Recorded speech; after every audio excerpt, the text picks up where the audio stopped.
In the remote forests of Washington state, a young man tracks and kills a deer. Children of various ages, smeared with black soot, emerge from the forest accompanied by their father, Ben Cash, who announces, "Today the boy is dead, and in his place is a man."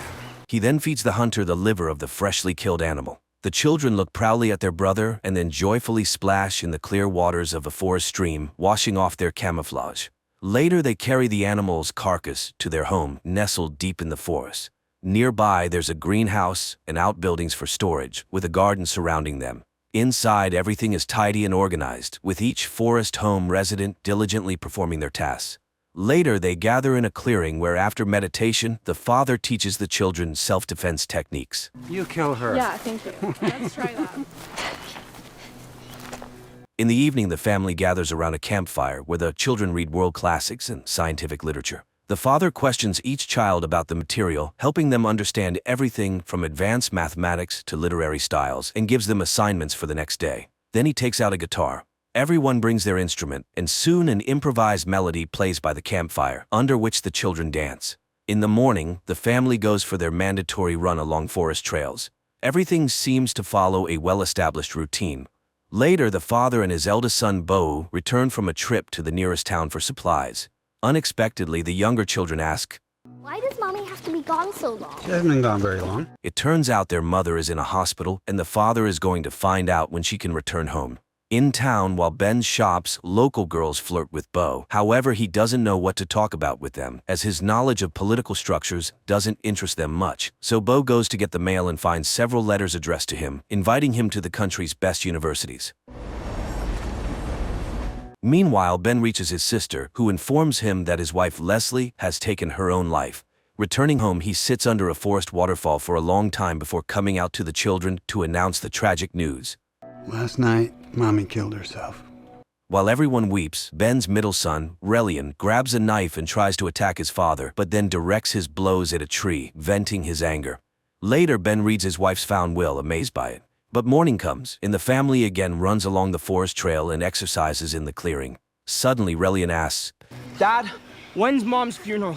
Ben returns to town and contacts his wife's parents, who blame everything on their former son-in-law, even though they chose this life together.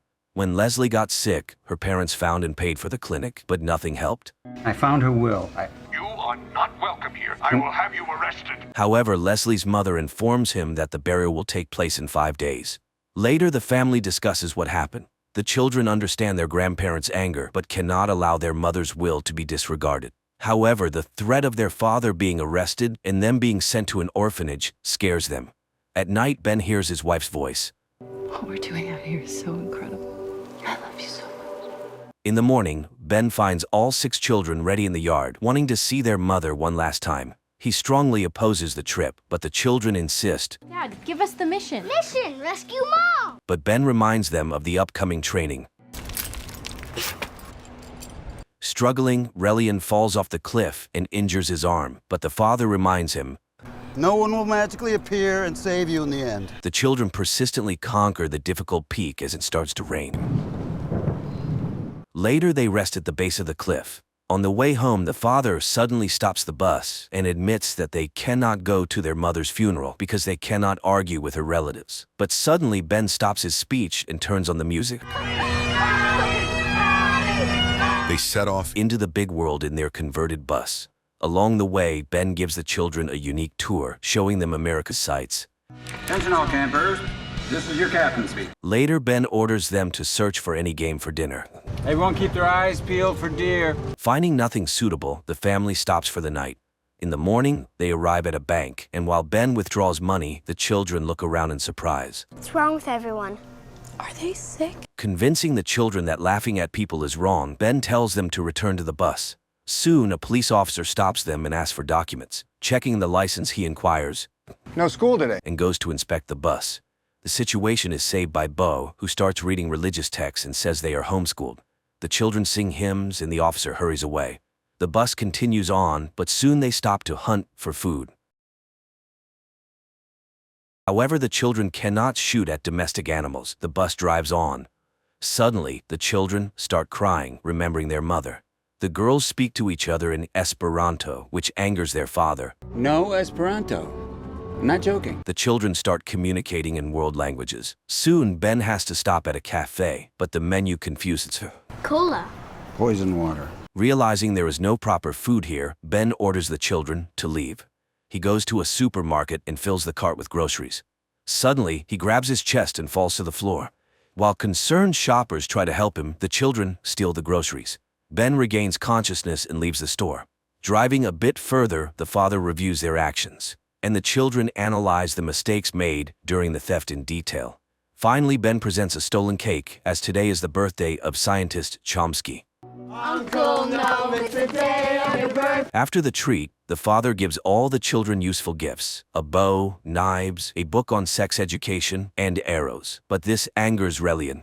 Why can't we celebrate Christmas like the rest of the entire world? The father doesn't understand why a mythical elf is more useful than a thinker and humanist. He offers his son to share his thoughts and convince him of the correctness of his reasoning. But the boy leaves.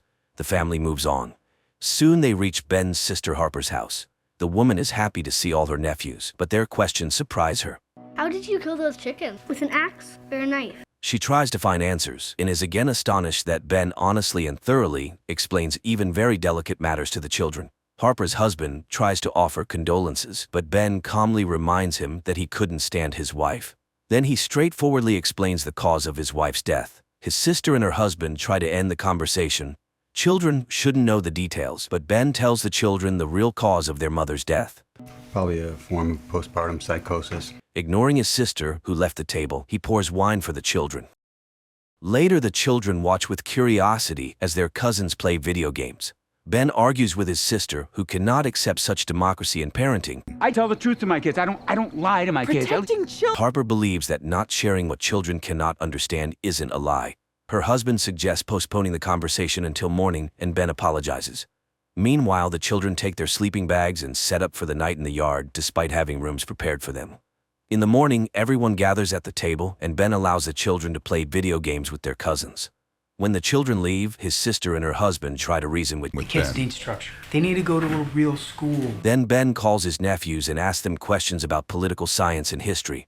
The boys can't answer a single question. However, Ben's youngest daughter freely discusses these topics. Relatives are impressed by such knowledge and no longer object to Ben's way of educating his children.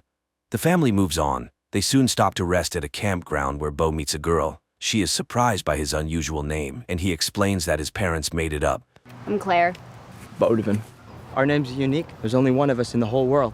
In the evening, they continue their acquaintance. The girl is surprised that Bo doesn't know modern pop music but loves Bach and cello suites.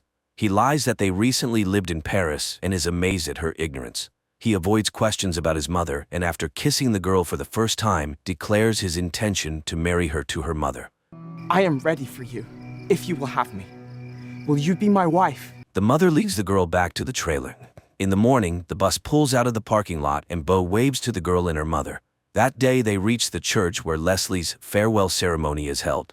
Relatives and friends mourn the woman when a group in bright clothes enters the church, stunning everyone. The preacher tells about Leslie, and when he mentions her husband, Ben takes the floor and reads his wife's will. First of all, Leslie practiced Buddhism. If nothing else, she had a sense of humor. Leslie's last will and testament. Finally, she asks to have her ashes flushed down the nearest toilet. Enraged, Leslie's father Jack orders Ben to be thrown out of the church. The children run after him while the preacher continues his sermon. Soon, Leslie's coffin is carried outside. Grandma and Grandpa hug the grandchildren, some of whom they see for the first time. Nevertheless, Jack forbids Ben to go to the cemetery, threatening arrest. Ben orders the children to get in the bus and follows the procession, though the children beg him to stop. No, I don't want to lose you! Hearing the last argument, Ben stops the bus. They drive to the suburbs and stop for the night. The man opens a bottle of wine and drinks it, sitting by the bus while his sons go to a sports field and remember their mother. Unexpectedly, Relian declares, Mom had psychotic episodes. Dad made her crazy. Dad's dangerous. Upset, Bo returns to Ben and shows him letters from all the universities in America, offering to accept him for study. Suddenly, the father accuses him of lying and secrecy, and Bo confesses, "It was Mom. I just want to go to college." Ben is stunned, knowing his son speaks 6 languages, advanced mathematics, and physics. What else can he be taught? But the son becomes furious. I don't know anything about anything! Later, he receives a note from his youngest son, who ran away to live with his grandparents. Seeing his father come for him, Relian accuses him of killing his mother. You killed Mom! I heard you fighting about where we live. Mom wanted to leave. Ben tries to prove to his son that they made the decision together with Leslie, but the boy is determined to stay with his grandparents. Ben orders him to pack, but the boy shouts insults and runs away. Ben follows, but an arrow lands right next to him. This is Jack stopping his son-in-law. They're going to be totally unprepared for the real world. Jack intends to file for custody of the children. Ben refuses to leave without his son, and then Jack calls the police. Ben has to leave. Later, he and the children hide in the dark, watching the grandfather's house. Then they send Vesper to rescue the captive. Unexpectedly, the daughter falls from the roof and crashes. A shocked Ben can't believe it happened. The girl is taken to the hospital. A vertebra is fractured. The doctor is very impressed by her physical condition, but the girl was very lucky. In the morning, Ben brings the children to Leslie's parents' house. He watches them interact with their grandfather. Her mother shows the last letters from her daughter. We created a paradise out of Plato's Republic. I'm going to get better out here.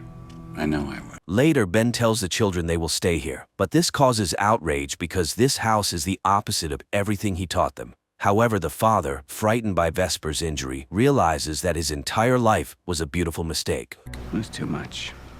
And I knew it. I'll ruin your lives. Ben unloads the children's belongings from the bus and says goodbye to Jack. He promises to arrange the children's lives in the best way. The man drives away. Sitting behind the wheel, he cries, looking at the empty cabin. Reaching a gas station restroom, he shaves off his long-standing beard. At night, he stops by the roadside, lights a campfire, and suddenly hears a voice. Shaved your face. And his children emerge from the bus, having hidden in the luggage compartment. The children want to save their mother and complete the mission, and the father gives in. The family goes to the cemetery and digs up Leslie's coffin, restoring the grave so no one notices the theft.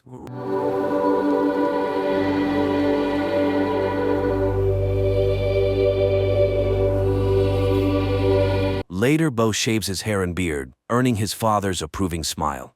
Soon the family takes Leslie's coffin to the seaside, where the children build a funeral pyre for her, and after saying their goodbyes, light it under their mother's favorite song. Everyone sings and dances, fulfilling her last wish.